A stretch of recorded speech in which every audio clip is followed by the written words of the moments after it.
इतना तो सभी जानते हैं कि हिंदू धर्म में महिलाओं को बहुत ऊंचा दर्जा प्राप्त है। इतना ही नहीं, हिंदू धर्म में तो औरतों को देवी की तरह माना जाता है। लेकिन इस सब के बावजूद भी महीने के कुछ ऐसे दिन होते हैं जब इन्हें अपवित्र माना जाता है। इन दिनों के दौरान महिलाओं को इतना अपवित्र कहा गया है कि अगर इनके द्वारा किसी चीज को छू लिया जाए तो उसे भी अपवित्र मान लिया जाता है। रोजाना लोग जिन हाथों से बने खाने का स्वाद लेते हैं, तो क्या महीने के 4-5 दिन के लिए उनके वही हाथ अछूत हो जाते हैं? मन में अवश्य ये सवाल उठता है कि आखिर महिलाओं को ही क्यों हर महीने इस शारीरिक पीड़ा को सहना पड़ता है? इसका कारण क्या है? एक तरफ जहां विज्ञान हर महीने महिलाओं के साथ होने वाली इस समस्या को सामान्य बताता है, तो वहीं ग्रंथों में इसे महिलाओं की कमजोरी बताया गया है। तो चलिए आपको बताते हैं कि क्यों सिर्फ महिलाएं ही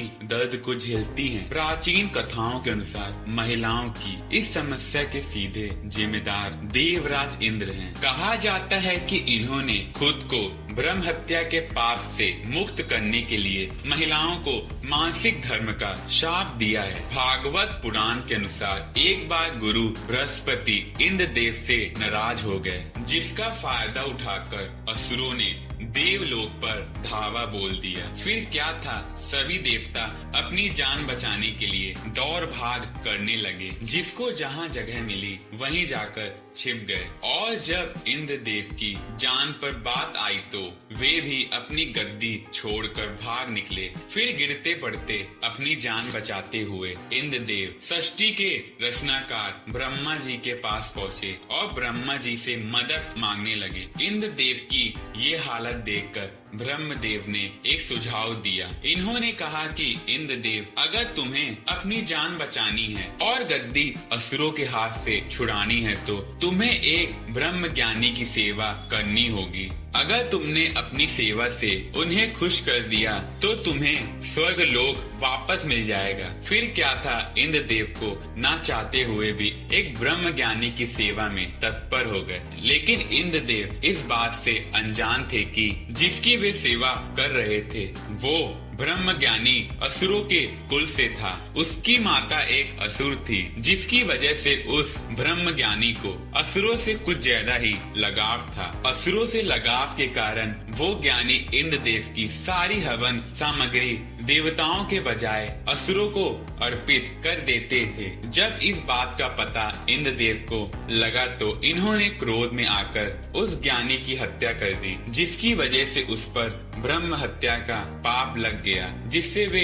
सदमे में आ गए। अब ये तो सब जानते हैं कि दूसरों का मजाक बनाने वाले को सजा तो जरूर मिलती है, तो इंद्रदेव कैसे बचे रह सकते थे? देवलोक तो पहले से ही असुरों के हाथ में था, जान भी बीच अधर में थी, उसके ऊपर ब्रह्म हत्या का पाप। इतना सब कुछ एक साथ हो गया कि इंद्रदेव कुछ समझ ही नहीं पा रहे थे। फिर वे क्या करें? तब वे भगवान विष्णु की शरण में गए तो भगवान विष्णु ने उन्हें सुझाव देते हुए कहा कि ए देवराज, इसके लिए आपको पेड़, भूमि, जल और स्त्री में अपना थोड़ा थोड़ा पाप बांटना होगा। साथ में ही सभी को एक एक वरदान भी देना होगा। भगवान विष्णु के कहे अनुसार देवराज ने सबसे पहले पेड़ के पास जाकर उसे अपनी शाप का थोड़ा अंश लेने का अनुरोध किया। तब पेड़ ने इंद्रदेव के पाप का 1/4 हिस्सा ले लिया, जिसके बदले में इंद्रदेव ने पेड़ को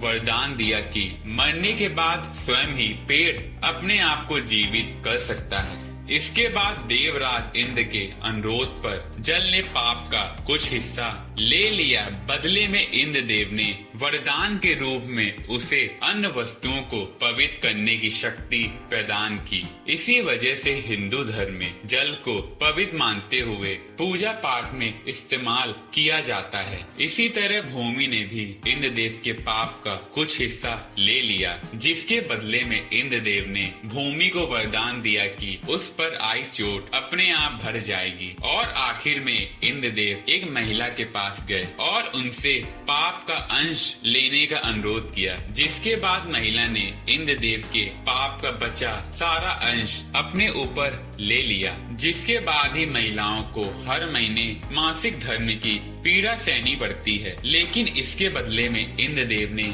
महिलाओं को वरदान दिया कि महिलाएं पुरुषों की उपेक्षा काम का आनंद ज्यादा ले पाएगी, और तभी से महिलाएं मासिक धर्म के रूप में ब्रह्म हत्या का पाप झेल रही हैं। तो आपको बता दे कि यही कारण है कि जिस वजह से महिलाओं को मासिक धर्म का दर्द झेलना पड़ता है। तो दोस्तों, आशा करता हूँ कि आपको ये वीडियो अच्छी लगी होगी। अगर अभी तक आपने चैनल को सब्सक्राइब और वीडियो को लाइक और शेयर नहीं किया है, जल्दी कर ले। वीडियो को देखने के लिए धन्यवाद।